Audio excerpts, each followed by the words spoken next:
আল্লাহ সুবহানাহু ওয়া তাআলা বলছেন, আকিমুস সালাতা ওয়া আতুজ যাকাত, পৃথিবীর মানুষ তোমরা সালাত আদায় করো, ধনী হলে সম্পদের যাকাত দাও।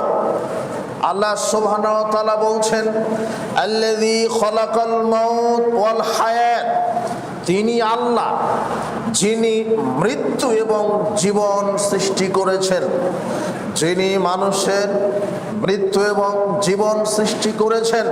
কেন? আল্লাহ বলছেন আল্লাযী খালাকাল মাউত ওয়াল হায়াত, যিনি মানুষের মৃত্যু এবং জীবন সৃষ্টি করেছেন, লিয়াবলুয়াকুম আইয়ুকুম আহসানু আমালা। কেন? তিনি পরীক্ষা করতে চাচ্ছেন যে তোমাদের ভিতরে আমলের দিকে কে উত্তম আমল করে, তোমাদের ভিতরে আমলের দিকে কে উত্তম আমল করে।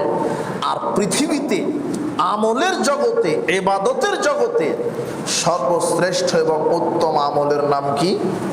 সালাত। আল্লাহ এটাই বলছেন যে আমি তোমাদেরকে মৃত্যুর পরে জীবিত করে পৃথিবীতে প্রেরণ করেছি, যে আমি দেখতে চাচ্ছি যে আমলের দিকে উত্তম আমল কে করে, সালাত আদায় কে করে।